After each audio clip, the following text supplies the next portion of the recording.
Всем привет! Я рада приветствовать вас на своем канале. И сегодня мы будем плести... плести? Нет, мы будем вышивать интересную брошь в смешанной технике. Это брошь мимоза. Так как у нас приближается всем известный праздник 8 марта, я решила сделать вот такой мастер-класс по вышивке броши в смешанной технике. Мы будем использовать здесь как фриволите, так и обычную вышивку. Хочу также заметить, что брошь я вышивала впервые и, в принципе, очень довольна своим результатом. Кстати, если вы впервые на моем канале, то не забывайте подписаться на него, а также нажать на колокольчик, чтобы не пропустить уведомления о моих новых мастер-классах. Ну что же, а теперь давайте приступим к мастер-классу. Я очень люблю эксперименты, поэтому раз сегодня у нас такой интересный мастер-класс, мы будем вместе пробовать сделать брошь в технике фриволите. Для основы я решила взять вот такой материал.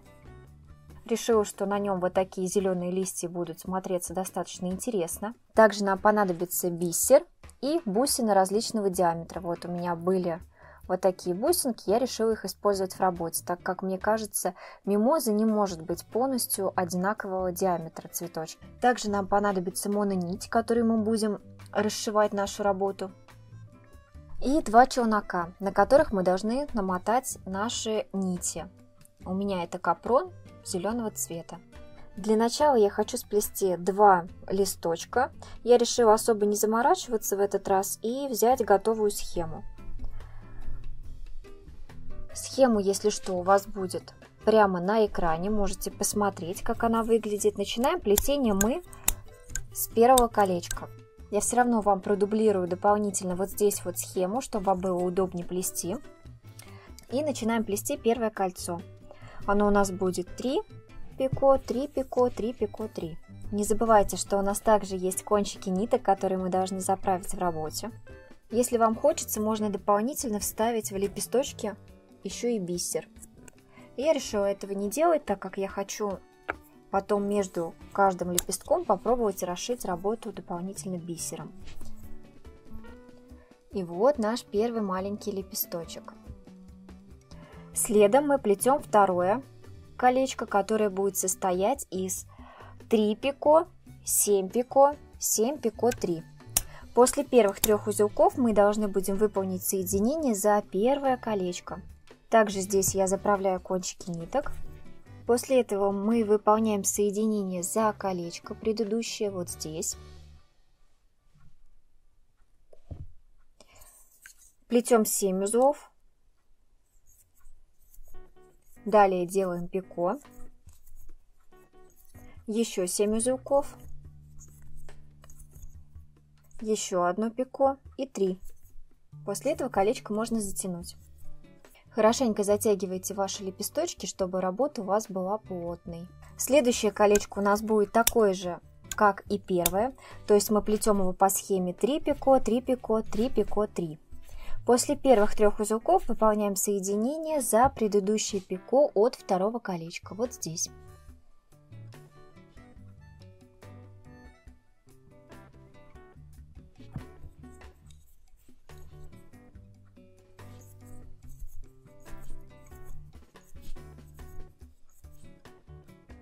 Колечко затягиваем и смотрим, какой у нас получился результат. Вот такой вот маленький трехлистник у вас должен получиться. Далее мы работу переворачиваем и уже другим челноком мы начинаем плести дугу, которая у нас будет состоять из 5 узелков.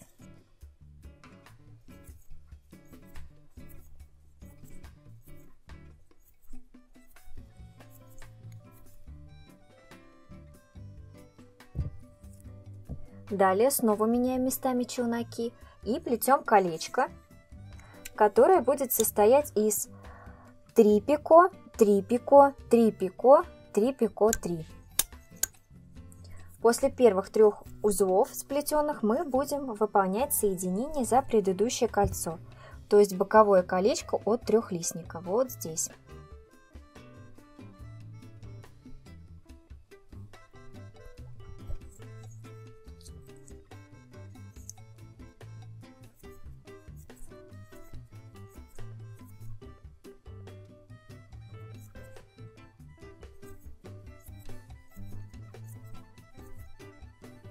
Колечко затягиваем и смотрим, что у нас получилось.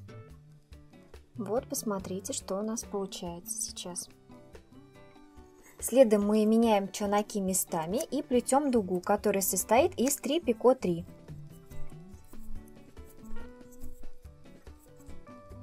Вот, посмотрите, что у меня получается.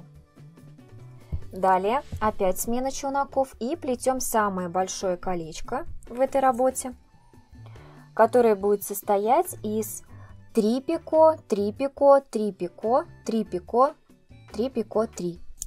То есть в этот раз мы делаем уже не 2 пико вот здесь, которые у нас будут по бокам, а оно будет состоять из 3 пико. За счет этого колечко увеличивается.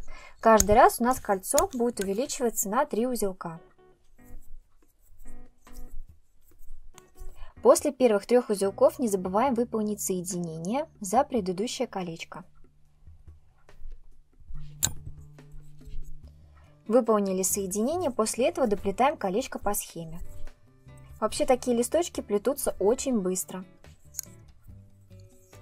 А так как в работе у нас больше особо фриволите не будет использоваться, такую брошь вполне возможно сделать за один вечер.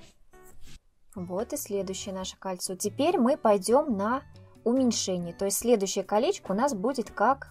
То есть теперь мы уменьшим количество узлов на 3. Не забываем, что у нас также здесь есть дуга, которая будет состоять из 3 пико 3.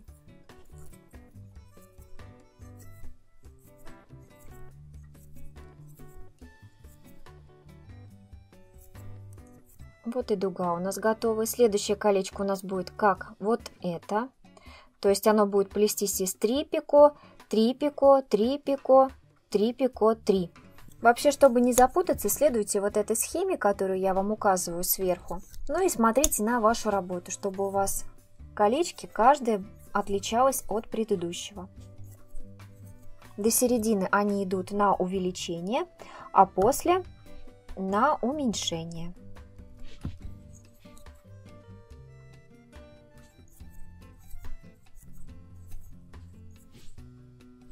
И вот результат у нас уже, видите, листочек начинает немножко загибаться. Далее у нас идет дуга, которая состоит из 5 узелков.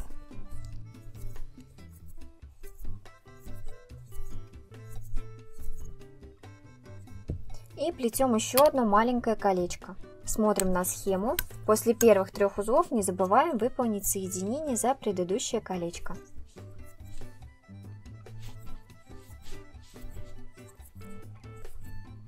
И теперь мы будем плести ножку листика. Она у нас будет состоять из дуг. Дуга у нас будет состоять из 5 пико 5. Это одна сторона получается у нас будет. И вторая сторона также будет 5 пико 5. Начинаем плести 5.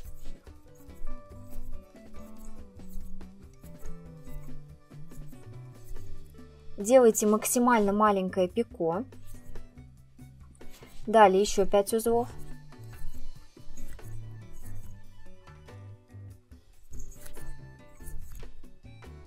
Теперь внимательно мы должны будем сменить наши челноки местами.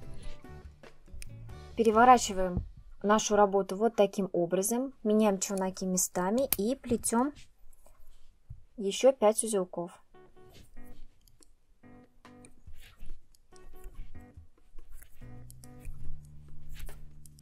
Мы соединяемся за пико вот здесь вот.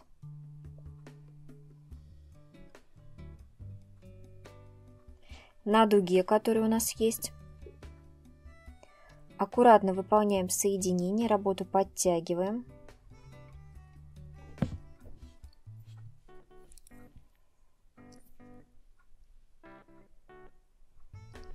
И вот у вас уже получается аккуратная маленькая ножка. Далее мы плетем еще 5 узлов.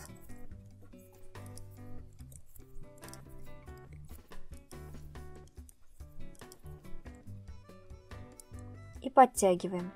Теперь мы меняем челноки местами и плетем симметричное колечко, как и с другой стороны. Здесь я уже не буду вам показывать весь процесс плетения. Самое главное, при плетении центральных дуг не забудьте соединить их между собой в процессе плетения. То есть плетете 3 узла, соединяете и доплетаете еще 3 узла. И все. Теперь я вернусь уже к вам с готовым результатом. Итак, вот такой листочек у вас должен получиться. Посмотрите, какой он маленький, красивый, аккуратный у вас должен получиться. Если вы вплетете бисер, то кончики у вас будут даже интереснее смотреться. Их нужно нам 2 штуки. Вот первый и второй. Плетутся очень быстро и просто. Теперь мы приступим к самому интересному. Мы будем раскладывать нашу работу на ткани. Так как вообще по правилам нужно брать фетр, но у меня его не оказалось, а идея прям горит, мне хочется уже снять и попробовать, что у меня получится, я взяла вот такую вот ткань. Насколько я знаю, такая ткань используется в мебели. Поэтому она достаточно прочная, не растягивается. Цвет я взяла нейтральный, как уже повторюсь, поэтому аккуратно давайте посмотрим, как мы будем выкладывать свою работу и как она у нас будет выглядеть. Я хочу, чтобы у меня 2 листочка лежали вот примерно вот так. То есть один выше, другой ниже. А здесь, в этой части, я хочу выложить бисер и бусины. Точнее, большая часть у меня будет выложена бусинами, а просветы между ними я хочу выложить бисером. Итак, для начала начинаем фиксировать первый лепесток. Я решила, что он у меня будет лежать таким образом, значит, здесь мы его и начинаем фиксировать. Фиксировать я буду начинать с самого стебелька, то есть с самого низа. Пришивать мы будем за узелки. Пришивать я буду примерно через пару узелков.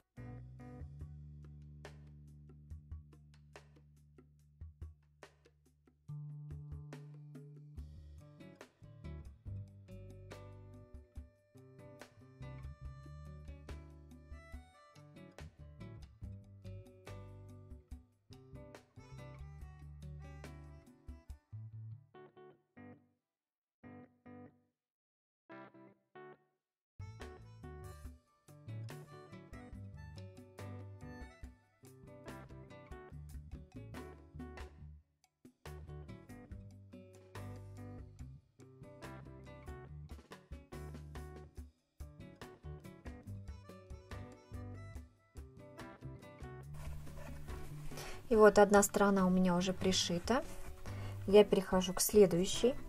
Уже чувствую, что достаточно плотная получается вместе с плетением основа. Я думаю, что когда у меня все будет вышито до конца, то особо укреплять, наверное, вставлять картон в серединку я не буду.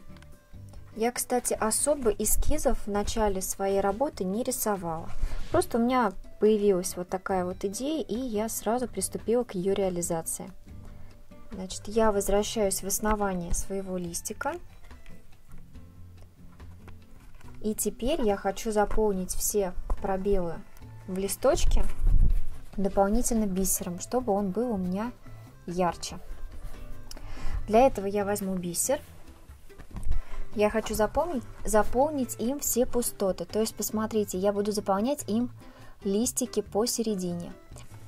А более темным оттенком я решила заполнить уже серединку вот здесь, между нашими дугами. Итак, я вначале выхожу по серединке самого листочка, вот здесь. Надеваю одну бисеринку и пришиваю ее.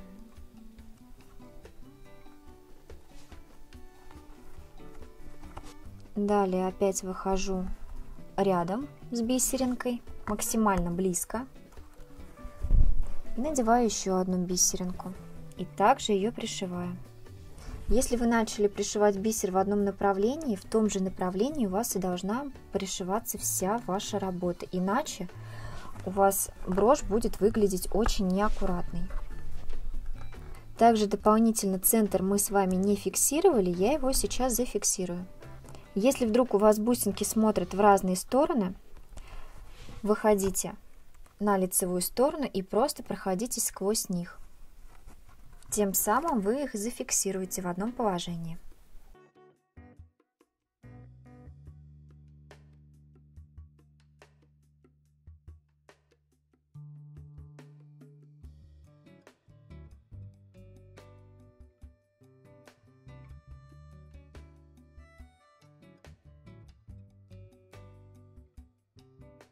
После того, как вы закончили заполнять нашу серединку, не знаю, видно ли вам на камере, потому что цвета у меня немножко сливаются, мы начинаем заполнять серединки наших колечек. Заполнять мы их будем уже другим цветом. Я решила взять более светлый. Принцип все тот же самый.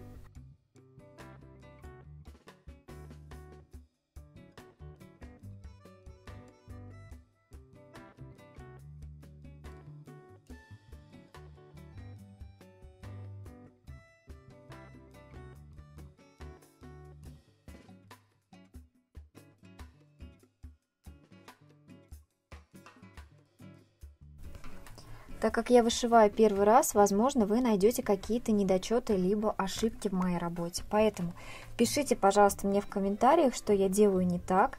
Кроме фетра, конечно, я уже знаю, что здесь я ошиблась. Но, в принципе, мне комфортно вышивать даже на этой ткани. Я не жалуюсь. Мне даже нравится плотность моей работы. А так, если заметите какие-то ошибки, то, пожалуйста, пишите мне в комментариях. В следующий раз я зато буду их исправлять и буду знать, как правильно делается. Ну что, одну сторону я уже пришила. Пришиваю сейчас последнюю бисеринку. И заканчивать буду вторую сторону. Теперь я к вам вернусь, когда у меня будет полностью закончены две моих веточки. Пришиты они будут вот таким образом. И далее мы вместе с вами будем пришивать уже сами цветочки мимозы. Я произвольно ввожу иглу с самого основания. Вот здесь вот прямо отсюда будем пришивать. Я ввела в основание. И теперь мы будем аккуратно пришивать наши бусины. Начнем с больших.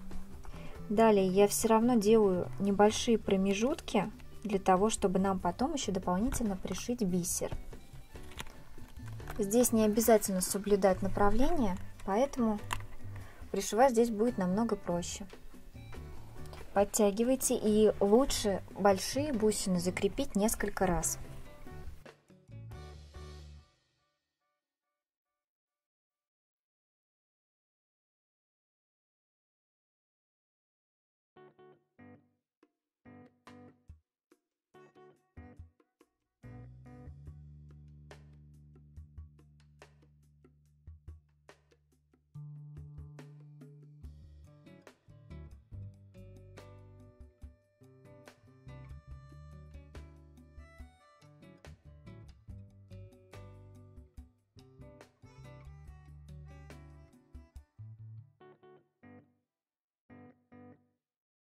Вот, посмотрите, основные бусины я уже пришила.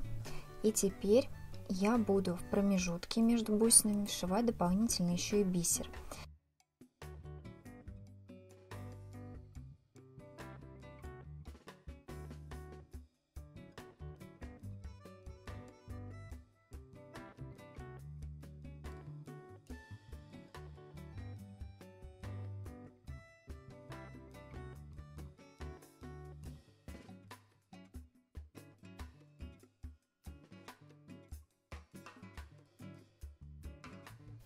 Я закончила расшивку своей мимозы, и теперь нам нужно аккуратно вырезать ее по контуру.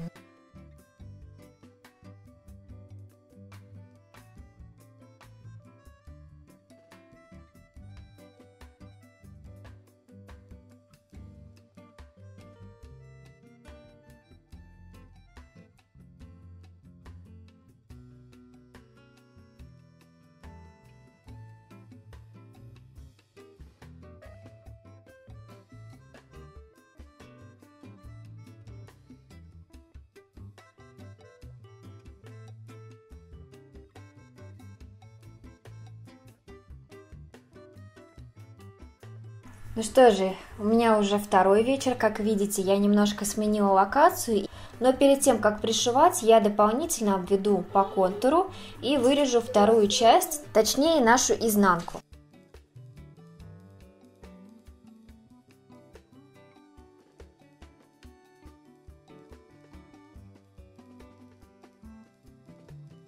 Итак, я наметила обратную сторону изнанку и теперь вырежу ее по контуру.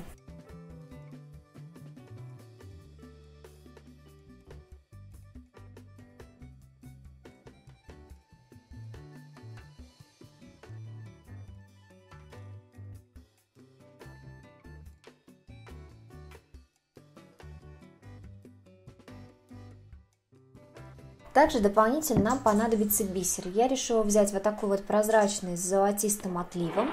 Этот бисер мы будем пришивать к краю нашей броши. Итак, теперь мы будем обрабатывать наш край. Как я это делаю?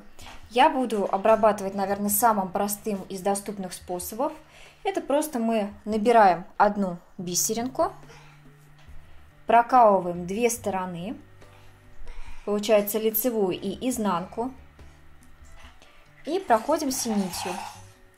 Далее следующую я опять набираю еще одну бисеринку и снова прокалываю две стороны, изнанку и лицевую часть. Чем ближе вы будете пришивать ваши бисеринки, тем аккуратнее будет выглядеть ваша работа.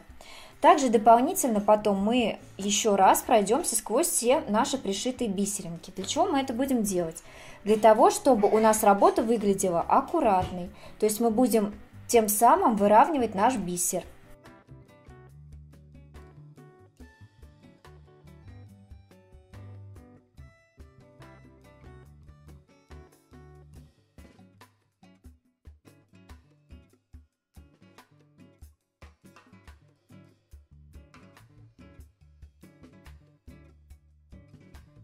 Вот посмотрите, я пришила по бокам все бисеринки. Видите, насколько они неровно пришиты. Но это не из-за того, что я неаккуратна, а просто их нужно выровнять. Вот посмотрите с другой стороны, они у меня уже выровнены. Как мы выравниваем бусины? Аккуратно сквозь каждую бисеринку проходимся иголочкой и подтягиваем. Все, и бисеринки у нас сразу выравниваются. Так мы делаем по кругу. А далее фиксируем кончик нашей мононити.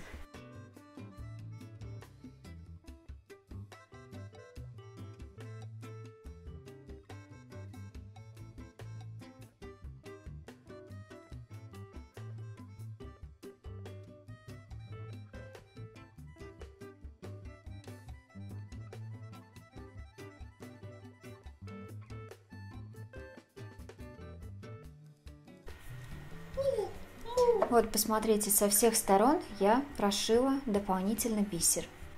Ну что же, теперь я вернусь к вам уже, когда у меня будет полностью готовая брошь, и мы оценим наш результат. Ну что же, мой мастер-класс подошел к концу, и я снова поменяла локацию, вернулась на привычное нам всеми место, и хочу показать вам результат своей работы.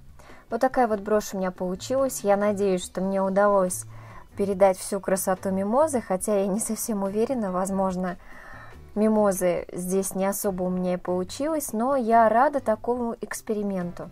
Также хочу дополнительно показать вам, что у меня находится с изнанки.